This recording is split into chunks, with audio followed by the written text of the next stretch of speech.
तृणमूल के दिवंगत नेता मुजीबुल इस्लाम मजूमदार का पार्थिव शरीर शुक्रवार को मिलन चक्र स्थित उनके आवास पर लाया गया, जहां उनके परिवार के सदस्यों ने उन्हें श्रद्धांजलि दी।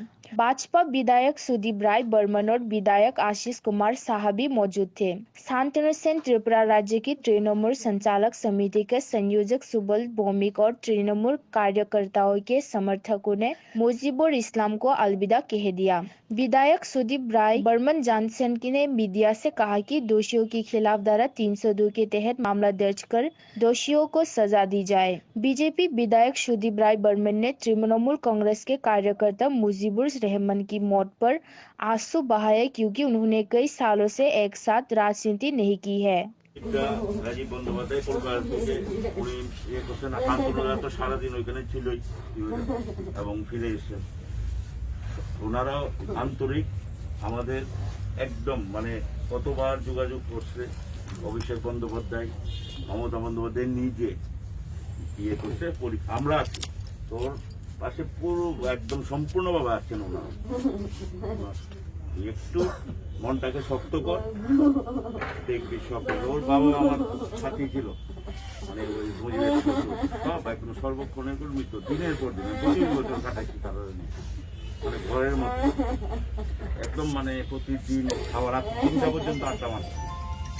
খুব ভালো মানুষ, আর মুজিবের মতো ছেলেও হয় না, মুজিবের মতো ছেলে হয় না। আমি এই ঘরে প্রতি সপ্তাহে 2 দিন 3 দিন আসলাম, মানে 8টা 10 সকালে বিকেল অব্দি 3 বার 4 বার চা। 2 বছরের মধ্যে তো প্রতি সপ্তাহে আসলাম। ওর বাবা ওই। আপনার কি নিজের মনে হচ্ছে যে মৃত্যু নিয়ে এখানে রাজনীতি হচ্ছে? এত মানুষ কাঁদছে, তার বাড়ির মা থেকে বউ থেকে শুরু করে তার পুরো পরিবারটা নিঃস্ব হয়ে গেল বিজেপির হারমাতদের অত্যাচারে। আপনারা কি মনে নেই 28 আগস্ট এই বাড়ির দালানে যেভাবে বিজেপি গুন্ডারা এসে তাণ্ডব করেছিল, চাপ চাপ রক্ত পড়েছিল, সেই দৃশ্যটা ভুলে গেছেন?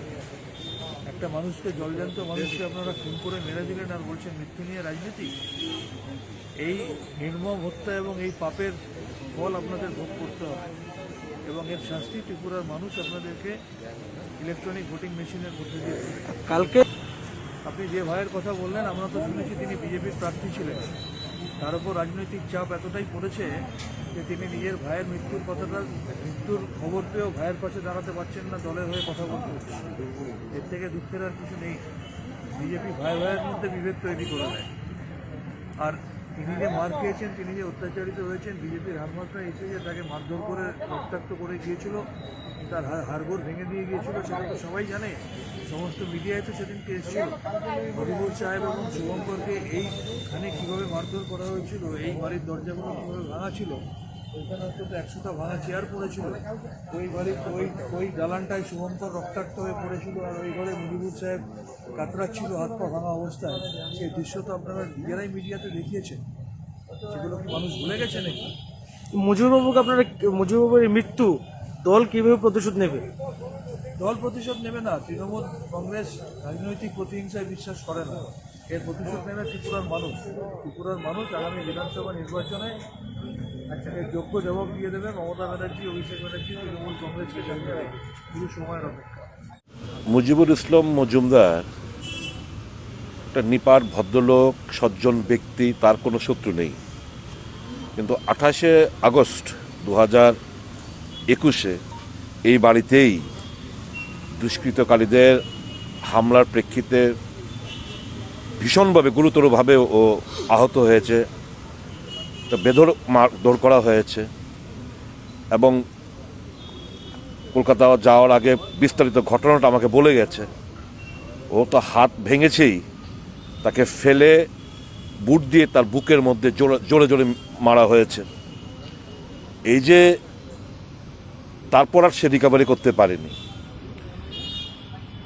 আমরা সবাই, সমাজ আজকে আমরা সবাই মর্মাহত, ব্যথিত।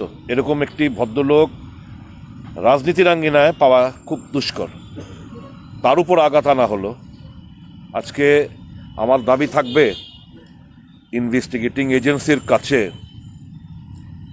যে ওই কেসে এখন 302 অ্যাডেড সেকশন যোগ করে চার্জশিট দেওয়ার জন্য। যাদের বিরুদ্ধে এজাহার করা হয়েছে এরা 302 খুনের মামলা, এডেড সেকশন 302 ইমপ্লিকেট করে দুষ্কৃতীদের বিরুদ্ধে যেন ব্যবস্থা নেওয়া হয়। আজকে মুজিব আমাদের মধ্যে নেই, রয়ে গেছে তার মধুর কিছু স্মৃতি। এই বিধেয় আত্মার প্রতি আমরা শ্রদ্ধা জ্ঞাপন করছি, সমবেদনা জানাচ্ছি পরিবার পরিজনের বন্ধু বান্ধবদের।